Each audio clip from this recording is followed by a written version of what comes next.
Hi guys, and welcome to today's video. Today guys, we are going to be visiting the country of Kazakhstan for today's case. It is quite a violent case, so I just want to make you guys aware of that before you watch this video today. It is really hot today guys, so if you hear any noise from outside, I've had to open the windows and I look a little bit more disheveled than I usually do because it is super hot here in the UK at the minute. Anyway, let's get into today's case guys. So as I said, we are going to be going to the country of Kazakhstan, and what I knew of Kazakhstan guys before this video was, you know, ex-USSR, the Borat film, and I was always really intrigued by that country. I've been intrigued by that country actually for a number of years. I actually follow a few Kazakh YouTubers, and there was a point a few years ago, you might see it on my channel as well, where I did a video about me starting to learn Kazakh. So I've always had an interest in that country, and I've always had a good perception of that country until I discovered this case. So today's perpetrator guys is Kuandyk Bishimbayev. Okay, so in this video I'm just going to call him Kuandyk because I'm not going to, you know, say his entire name, it's just too long. Okay, so Kuandyk was born on the 11th of April 1980 in a town in Kazakhstan called Kizil Orda. And he had, as far as I'm aware, a fairly normal upbringing. He did extremely well in regards to his education, and he sort of pursued a whole kind of education around business management, economics, finance, etc. He graduated from university in Kazakhstan in 1999, and then I believe he went on to do another degree in another university and finished that around 2001 or so, and then he actually ended up going to the US to do a master's in business management out there in 2003. After he finished his master's in the US, he came back to Kazakhstan, and he had a number of quite significant roles within the Kazakh government. So he started off with like sort of more accounting roles and progressed to very high levels like as an economic minister, and he ended up being an assistant to the president of Kazakhstan. So all his kind of connections professionally linked back to the actual government and politicians of Kazakhstan. And basically Kuandyk had all these kind of different financial political roles in the government until around the year of 2017, when he was investigated for taking bribes under the table, and he was actually sentenced to 10 years in prison. So he went to prison for 10 years in Kazakhstan for all this kind of dodgy under the table bribes he was doing, etc. right? And then he did a request to the Kazakh president. Now remember that Kuandyk has got all these connections, and he was previously assistant to the president of Kazakhstan, which is, you know, a very high up role. So he was kind of like, the government were kind of in his favor, and kind of, you know, they were very well connected. So he asked for a pardon from the president of Kazakhstan to basically pardon him, as in kind of like reduce his sentencing time, right? So he didn't have to do the 10 years. In 2019, I think it was 2018-2019, the president said, okay, I'm going to pardon you and I'm going to reduce your sentence. So it was reduced to 4 years instead of 10 years, which is quite significant, right? So anyway, Kuandyk, he comes out of prison, I think around 2019, beginning of 2020. And then at the end of 2020, in December 2020, this is where he meets the victim of today's case, and her name is Sultanat Nukenova. So Sultanat, she was from a region of Kazakhstan called Pavlodar, and Pavlodar is like on the border of Kazakhstan, right on the border with Russia. Okay, so that's where she was from, and after she finished school and everything, she decided to move to Kazakhstan's capital called Almaty. Now currently the capital of Kazakhstan is actually Astana, but at that time when she moved to the capital, it was actually Almaty. Okay, so Sultanat decided to move to the capital of Kazakhstan and move in with her elder brother called Etbek. And Etbek and Sultanat were actually really close as siblings. They you know, really appreciated each other. They really enjoyed spending time together. And when Sultanat moved to Almaty, where Epbek was already living, he was really happy that his sister moved in with him. But she only lived for a very kind of short time with him. Kuandyk, he was also living in Almaty, okay, because it was the capital and because he was involved in politics, he was also based in Almaty. So this is how they ended up meeting, as they met in the capital of Kazakhstan. When they met each other, Sultanat, she had already heard about Kuandyk's reputation, that he'd taken all these bribes under the table, that he'd been to prison and all of this kind of thing. And she was already thinking like, right, I'm not really on this vibe with him because he's a criminal and I'm not really on that, right? And she was a really, really pretty, intelligent woman as well. So she could literally like date anyone she wanted to. And he was okay, but he was nothing special. And he was quite an odd person as well. So she was not really into him at all. So Kuandyk, he becomes really obsessed with Sultanat and wants to date her, but again, as I said, she's not really interested, and he ends up sending her all these long ass messages, and they're kind of like a bit harassing, and she shows them to her brother. And in some of the messages, he's basically saying like, don't believe everything you hear about me, as in his criminal background and all of that. And so Epbek, Sultanat's brother, he's kind of like, nah, like I'm not on this guy, like, do you know what I mean? Like, leave it. Like, do you know what I mean? This guy is dodgy AF. Somehow or another, Kuandyk convinces Sultanat to date him. And then within a few months, they've moved in together. And then they quickly end up getting married as well. So there's a very quick turnaround from the time they start dating to the time they get married is like a few months. Like, it is super, super fast, right? So this guy has proper got in her head. Now, at the time when they meet, Sultanat is actually an astrologer, and she's really good at what she does. She has a really good career as an astrologer. She has a lot of demand for her services, and actually she used to help like women who were in really difficult situations, and they come to her to ask her for guidance and help because she was really good at her job as an astrologer, right? So she was very, very popular in regards to what she did. And at this time, Kuandyk has still got his political career. He's still heavily involved in politics within the Kazakh government, okay? Now, over a period of time, and it's always kind of progressive, Kuandyk starts to become very controlling of Sultanat, right? And it is very like, there's like a whole kind of build-up, okay? So initially he starts to stop her from actually working, so she's not allowed now to work as an astrologer. He doesn't want her to do that anymore, even though she had a really, really successful career.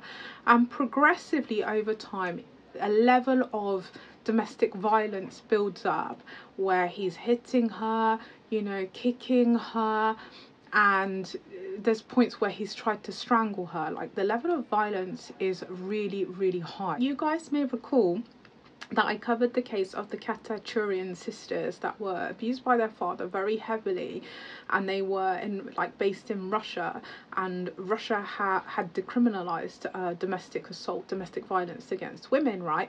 So because Kazakhstan is part of the ex-USSR, so with Russia, Kazakhstan also has quite a high level of domestic violence towards women, and it's said that 1 in 4 women experiences actually domestic violence in Kazakhstan.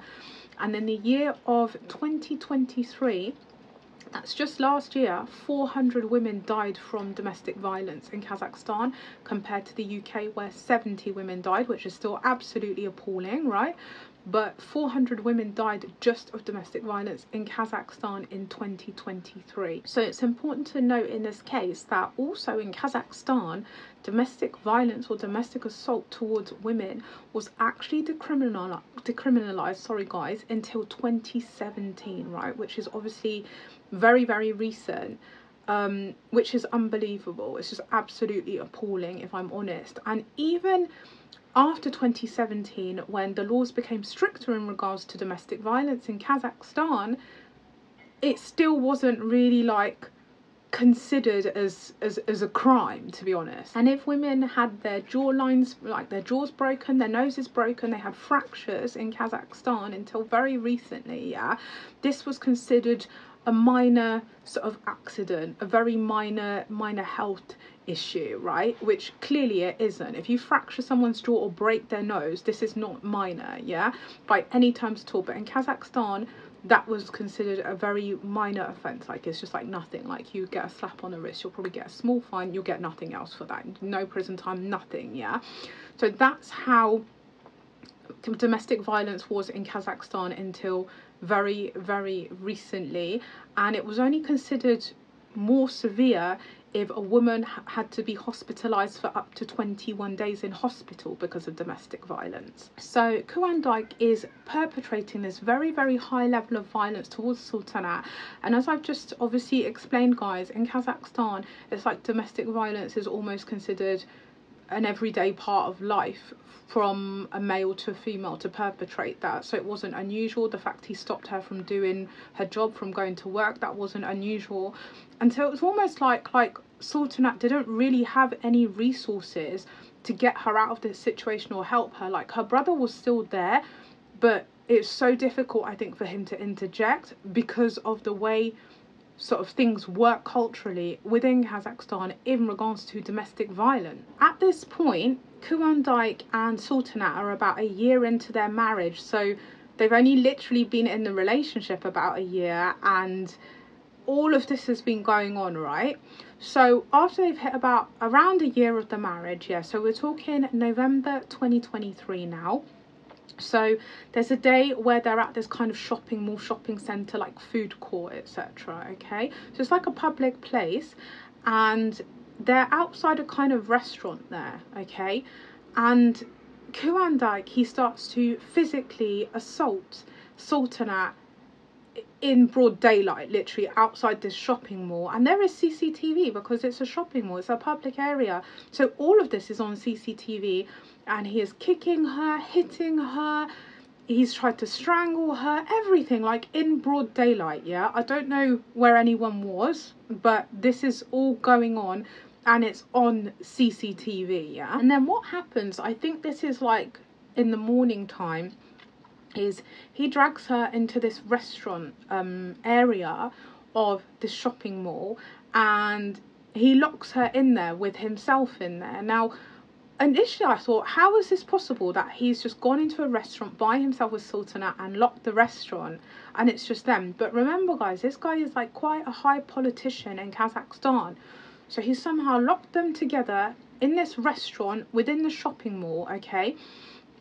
And I forgot to mention, guys, that I think it's his brother, who's called Bakhtisan, he is a director at the shopping mall, so he controls a lot of what goes on in the shopping mall as well, okay.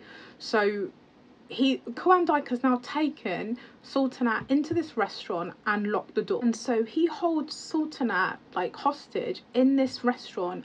It said, some people said 8 hours, some people 12 hours, like it was a long period of time. And in this time, he is just perpetrating a high level of violence towards Sultanat, right? He tries to strangle her, like he's just kicking, hitting her over this time period. And this is very strange, guys, right? At least 3 times while he's got her locked in there and he's abusing her, like hitting her and everything, he calls a fortune teller up, yeah, and he asks the fortune teller like what he should do and what's going on, and if there's something going on with her, and he's really like paranoid, and she's lying on the floor like after being abused with bruises all over her and in a complete state. Guys, even the most disgusting perpetrator of domestic violence towards women, still some of them would call an ambulance at that point, or think to take the woman to the hospital, or try to do something. But he's just on the phone to the fortune teller because he's so paranoid about, okay, is Sultanat seeing someone else or something, when she's lying there on the floor like practically dead, to be honest with you, right? And then after about 12 hours or so, he finally calls an ambulance, and by this time it's like 8 p.m. in the evening, and they've been locked in this restaurant since like 7 or 8 in the morning. By the time the ambulance get there, Sultanat is pronounced dead because of all the violence that she's endured over this, you know, all these hours, of course, and he's only thought to call the ambulance after 12 hours. And it's discovered that she's got bleeding between her brain and her skull, so she's got a brain injury, she's got bruises all over her body. Like, it was just a shocking sight, basically. And this is when this case started to be made public on the news in Kazakhstan. I started asking myself, guys, because there's been CCTV, etc., even though this situation is appalling, I thought, right, it's on camera, so that's going to help to convict Kuandyk of killing Sultanat, right? But no, guys. So there was no CCTV footage. That had somehow disappeared. And Kuandyk, I forgot to mention, while he's locked Sultanat in the restaurant and he's hitting her and everything, he's filming this on his phone at the same time, and he's got 12 videos on his phone of himself doing this to her, yeah? But the actual CCTV footage that should be there, because they were literally stood under a camera initially. When I say under, guys, it's like the CCTV is right above my head, so it can see everything very clearly and very close up. But for some reason, that had now disappeared into thin air. Do you guys recall I told you about Kuandyk's brother, who is the director of the shopping centre mall with all the food courts and that, right? So he's kind of controlling everything. And where has this CCTV gone? It's gone magically into Baktizan's hands, so Kuandyk's brother's hands. And Kuandyk has now told his brother to destroy all this CCTV. Now, guys, even if that was my brother, my sister, my husband, I don't care. If I've seen you kill someone, firstly, I wouldn't watch you kill someone on CCTV for 12 hours. I would have already interjected or called police or ambulance, whoever, after the first 20 seconds. But his brother's just been sitting back for 12 hours, probably watching the CCTV upstairs in the shopping centre, and has now decided to dispose of all the CCTV footage because Kuandyk has asked him to do so. Although Baktizan was supposed to dispose of the CCTV footage, he had just kind of put it to one side. He actually hadn't disposed of it, and the police found this and were able to, you know, check it all and see what Kuandyk had done. And Kuandyk could also save these 12 videos on his phone, which again was quite stupid, because this man has literally just incriminated himself alone just by all of this CCTV and video footage, basically. So there was no point in him even denying what he's done. So anyway, the trial for this case started in March of 2024, and obviously this murder had happened in November 2023. Okay, so it's now gone to trial in March of 2023, and honestly, guys, some of the things that were said in this court case are appalling. Like, I honestly don't believe that in other countries things like this would have actually been allowed to even be said in a courtroom, because there are countries where domestic violence is actually a crime, and so these things could not be said, yeah? Kuandyk, in the trial, he came out with this whole little speech, and by the way, guys, all of this was televised, yeah? So people would be watching this online and everything. The whole trial was televised, right, daily. So Kuandyk starts doing this whole little speech. I don't know if he thought he's doing some little political speech, some BS again or whatever, but he starts saying to the jury, oh yeah, you need to be objective and fair with me, because, you know, I didn't purposely kill my wife, you know, it was an accident that she died, but I didn't inflict violence on her as because I actually wanted, like, to kill her in actual fact. And it's like, well, when you're using the words objective and fair, when you've just murdered your wife and you've been beating her for a year and it's on CCTV, do you really think that you should be talking about objective and fair? You weren't fair to your wife. She's now dead. Like, what are you talking about? And you tell me, guys, what person who perpetrates such a high level of domestic violence that they have caused bleeding on the brain and a brain injury to their wife thinks that they should be judged objectively and fairly on a trial? Yeah, this is absolutely ridiculous. And then over a 12-hour period calls a fortune teller because they're so paranoid that their wife might have been having an affair or something, instead of actually phoning an ambulance with their phone. Yeah, this man is actually insane. So guys, remember Ekbek, Sultanat's brother? Yeah, so he comes to testify at the trial as a witness to some of what Sultanat had endured. Yeah, so all this heavy sort of controlling manner that Kuandyk had towards Sultanat, and all these intensive text messages and how he would treat her. So her brother came like in support to make sure that, you know, Kuandyk, he got the sentencing that he basically deserved. Yeah, so Kuandyk's lawyer started to interrogate Ekbek on the stand and basically said to him, oh, but did your sister, did she like dominant men then? Like, I am like, what type of idiot question is that? And while this trial was going on, guys, the population resembled between them 150,000 signatures to change the laws in regards to domestic violence because of this whole situation with Sultanat. Yeah, because it was so extreme even for Kazakhstan. So there was so much push from the population to change these laws in regards to domestic violence. Yeah, and at this point, when it went to trial this year in March 2024, like, it was a situation where domestic violence hadn't then been, you know, I think it wasn't decriminalized, but it wasn't treated severely. So this whole case caused a lot of outrage, understandably, in Kazakhstan. Now, luckily, and I say luckily, guys, because the judge who was overseeing this case was a woman, right?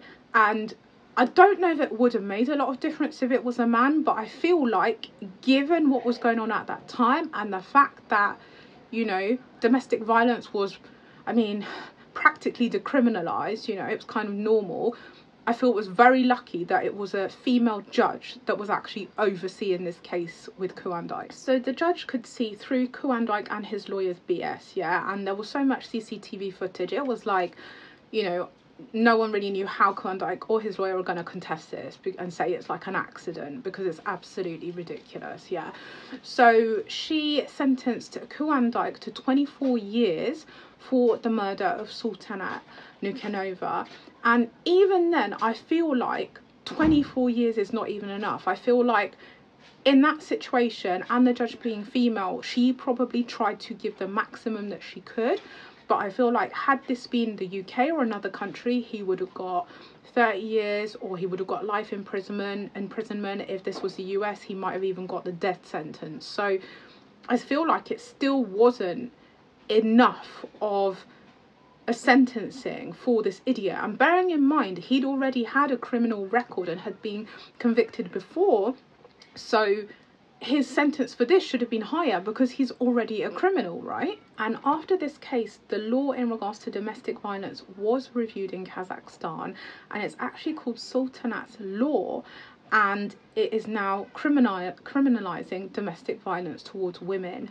So it's considered that now men and women should have equal rights, and if a woman is victim of domestic violence, actually not just herself, but any person who is in contact with her and who witnesses this can actually file a case towards the perpetrator. So if a woman goes through domestic violence and her brother sees it, her mother, her friend, they can go to the police and file a case on behalf of that person, even if the victim does not file a case, which protects victims of domestic violence now a lot more. Now, guys, the first thing for me is that first conviction that Kuandyk had, where he was sent to prison technically for 10 years for dodgy bribes and stuff, right, within the government, had he not been pardoned by the Kazakh Prime Minister or President at that time and got 4 years instead of 10, he wouldn't have even been out of prison in time to meet Sultanat, because they met in, I think, end of 2022 or something, and he went to prison in 2017, and he was supposed to stay in prison till 2027, yeah, which we haven't even hit yet because we're in 2024.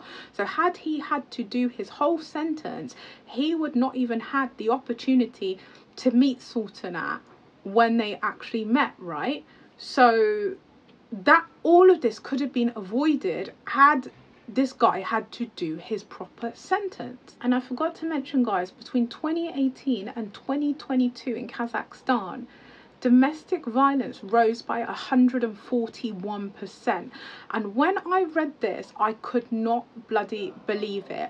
I would expect maybe 10% increase, 5%, 20% max, but no. Between 2018 and 2022, domestic violence in Kazakhstan went up by 141%. And I honestly don't know what government doesn't review laws in regards to the protection of women and domestic violence when your domestic violence rate has gone up by 141% in 4 years, which is something I can't even get my head around, quite frankly. And the fact that 400 women, including Sultanat, lost their lives in 2023 in Kazakhstan is just completely unacceptable. They didn't die because they had an illness, they didn't die because of a car accident, they died because someone perpetrated such a high level of violence onto these women that they lost their lives when they just could have had completely normal, happy lives, because the government basically did nothing. And this is why I wanted to cover this case, guys, because this is just completely unacceptable. Countries where domestic violence is still considered normal is just not acceptable whatsoever. Guys, let me know your thoughts on this case down below. And yeah, it's just, honestly, I don't even know what to say about this case, because it does not sit well with me. I heard about this case some time ago, and it took me a while, guys, to do the research into this case, because I wanted to cover all like the nooks and crannies, like every area of this case. But yeah, feel free to, of course, you know, give me your feedback and your comments down below on what you think of this case. Anyway, guys, I will leave this video where it is, and I will see you very, very soon, of course, for another video.